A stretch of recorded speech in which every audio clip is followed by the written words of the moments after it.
So, you want to buy an airport. Most people think that's a billionaire conversation, and sometimes it is. Sydney Airport was taken private in 2022 for $23.6 billion. Melbourne Airport isn't far behind. Those are the Heathrows of Australia. Serious money, serious players. But here's what most people don't know. Australia has over 200 registered airports. And last year, a small regional airport in rural Queensland was listed for sale at $38 million. A buyer was found within 3 weeks. Full runway, terminal, operating license, theirs. So the question isn't whether you can buy an airport. The question is whether you should. And more importantly, once you own one, how does the money actually work? Because an airport isn't what most people think it is. It's not a transport hub. It's not a public service. It's not even really about planes. An airport is a monopoly on a specific piece of geography. And in Australia, that distinction is worth billions. Sydney has one international airport. There is no competing terminal down the road, no alternative runway. If Qantas wants to fly from Sydney, it uses Sydney Airport. Full stop. No negotiation, no other option. Every single person who flies from that city walks through the same doors. And it's right behind those doors where the real business begins. An airport officially makes money in 2 ways, unofficially 3. And the third one is the reason Australian superannuation funds are buying airports with both hands right now. The first way is aeronautical revenue. Airlines pay the airport for landing rights, parking bays, gates, and fuel. And every passenger pays a service charge already buried inside their ticket price. In Australia, that charge sits between $25 and $38 per person, depending on the airport. Sydney Airport processes around 45 million passengers a year. Do that maths. At $30 a head, that's $1.35 billion in passenger charges alone. Sounds like the whole business right there. Here's the problem. Aeronautical revenue in Australia barely covers what it costs to keep the airport running, which is why every serious airport investor stopped caring about planes a long time ago. Because the real money isn't on the tarmac. It's inside the terminal. Imagine a shopping center, except every single customer is already trapped. They've checked in, they've cleared security, they can't leave, they've got 2 hours, money in their pocket, and nothing better to do than wander past a Boost Juice, a duty-free store selling $380 whiskey, and a news agency charging $8 for a bottle of water. That is an airport terminal, and it is the most captive retail audience in the country. The airport owner doesn't sell anything themselves. They own the floor. Retailers and food operators pay a fixed monthly rent, plus a percentage of every dollar they turn over. Sydney Airport has over 200 retail and food outlets. The duty-free operation alone generates extraordinary revenue because passengers are psychologically primed to spend before they fly. Something about leaving the country makes people feel like $300 perfume is a reasonable decision. Then there's parking, possibly the single greatest rort in Australian commercial real estate. A week of parking at Sydney International Terminal costs around $210. Melbourne Airport, around $190.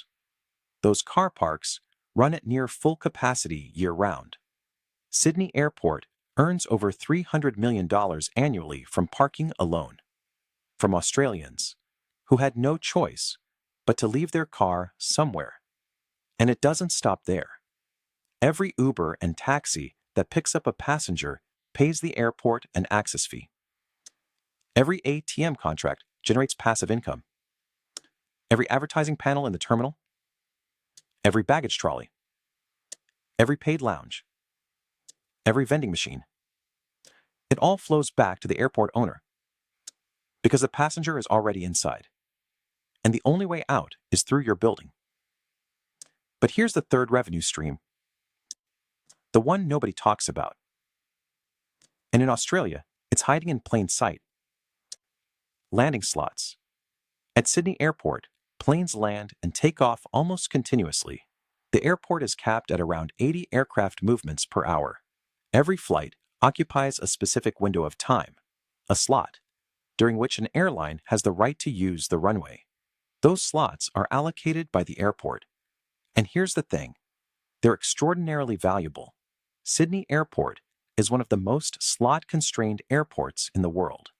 Airlines that hold slots protect them fiercely.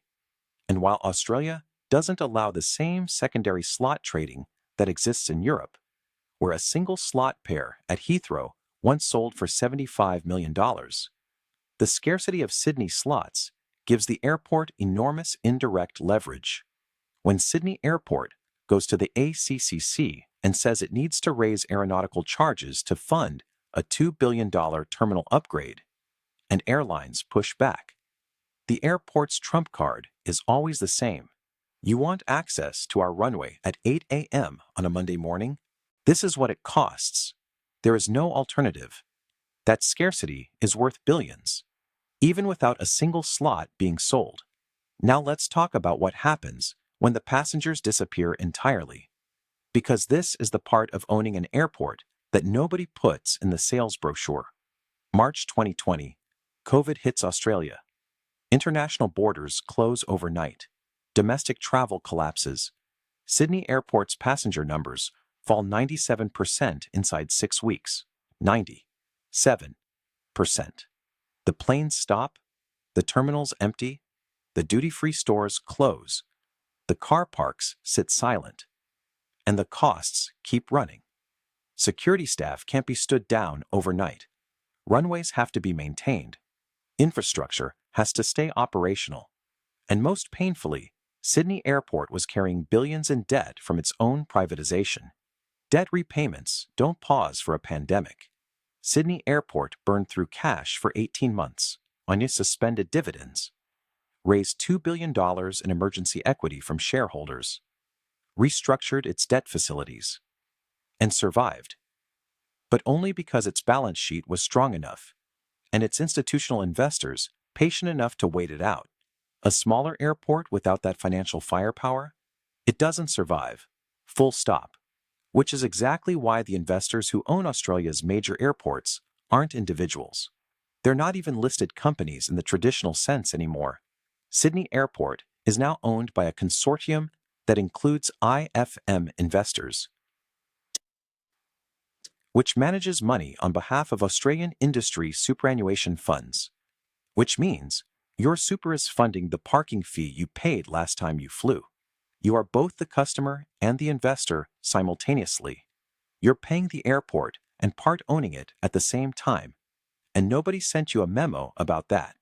Now let's run the actual numbers. Because this is where it gets real.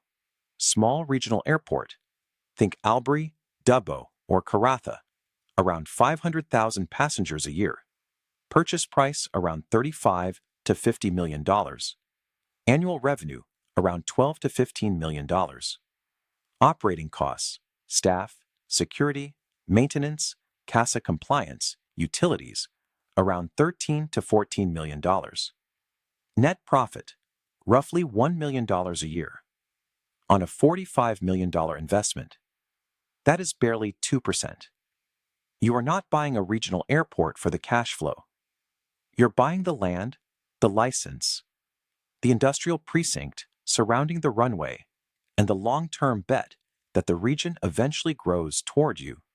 It's a 20-year play, not a business. A land bank with a windsock, medium airport, Gold Coast, Adelaide, Hobart at peak tourism season, around 8 to 12 million passengers annually, revenue around $300 to $400 million, operating costs around $220 to $280 million, net profit roughly $80 to $120 million a year. Now, the maths starts making sense. Major hub, Sydney or Melbourne, revenue over $1 billion annually, operating costs around $650 to $750 million, net profit between $300 and $500 million a year. And that's before you've pushed through your next aeronautical fee increase with the ACCC. At that scale, an airport isn't just a business. It's a toll road with a departure lounge. And here's the final truth that pulls everything together. Qantas and Virgin spend billions competing against each other. They fight over routes, prices, loyalty points, legroom. They undercut each other on the Sydney to Melbourne run until neither of them is making money on it. Ansett didn't make it. Virgin went into administration in 2020. Even Qantas has had years where it nearly came apart at the seams. They both pay Sydney Airport the same landing fee. Regardless of who's winning, regardless of who's losing. Because the airport doesn't compete with anyone. It doesn't need a loyalty program. It doesn't need better customer service or cheaper fares. It just needs to exist. And it will always exist, because you cannot move an airport. You cannot disrupt an airport with an AP. You cannot build a competing one down the road without spending $20 billion and waiting 15 years for federal approval. This may be the only business in Australia that makes money from both the customer and the intermediary bringing them in. Qantas pays to land, then you make money from every passenger Qantas delivered to your terminal. That's why the sovereign wealth funds of Singapore, Qatar, and Canada aren't buying Qantas shares. They're buying airport stakes, because airlines compete, struggle, and occasionally collapse. The airport is the only one, and it stays exactly where it is. So if you want to buy one, and at the right scale, the returns are genuinely extraordinary, just understand what you're actually buying. You're not buying planes. You're not buying routes. You're not even buying a transport business. You're buying the door. And in Australia, every single person who flies has to walk through yours.